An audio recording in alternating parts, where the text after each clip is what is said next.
Casey's at the Bat by Jean-Philippe. The outlook wasn't brilliant for the Mudville Nine that day. The score stood 4-2, with but one inning more to play. And then, when Conley died at first, and Burroughs did the same, a sickly silence fell upon the patrons of the game.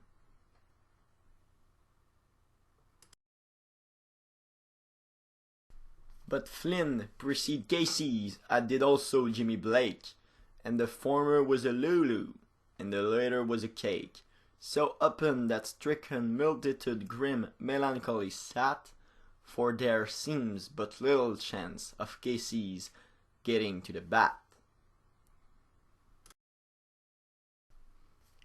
But Flynn let drive a single to the wonderment of all, and Blake, the much dispissed, tore the cover of the ball.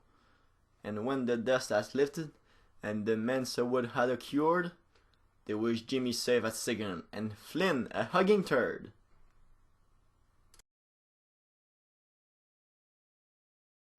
There was ease in Casey's manner as he stepped into his place. There was pride in Casey's bearing and a smile on Casey's face. And when, responding to the cheers, he lightly doffed his hat, no stranger in the crowd could doubt that Casey's as the bat.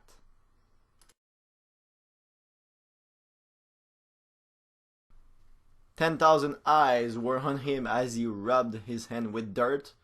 5,000 tongues applauded when he wiped them on his shirt.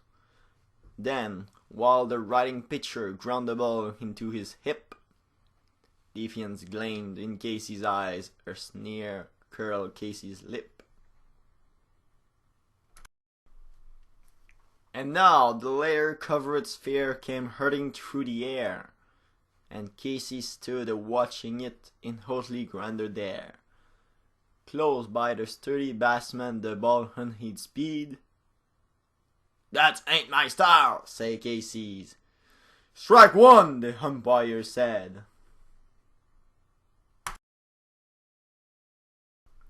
From the benches black with people, there went up a muffled row, like the beating of a storm waves on a stern and distant shore. "Kill him! Kill the umpire!" shouted someone understand. And it's likely they had killed him had no Casey's raised his hand. With a smile of Christian charity great visage shone, he stilled the rising tumult, he bade the game go on. He signaled to the pitcher, and once more the spheroid flew. But Casey still ignored it, and the umpire say, "Strike two!"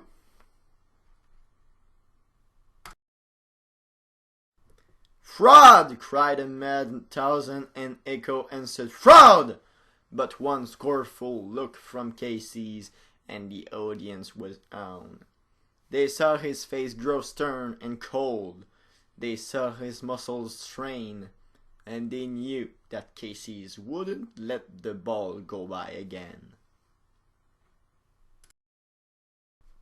The sneer is gone from Casey's lip, his teeth are clenched in hate. He pounds with cruel violence his bat upon the plate. And now the pitcher holds the ball, and now he lets it go. And now the air is shattered by the force of Casey's blow.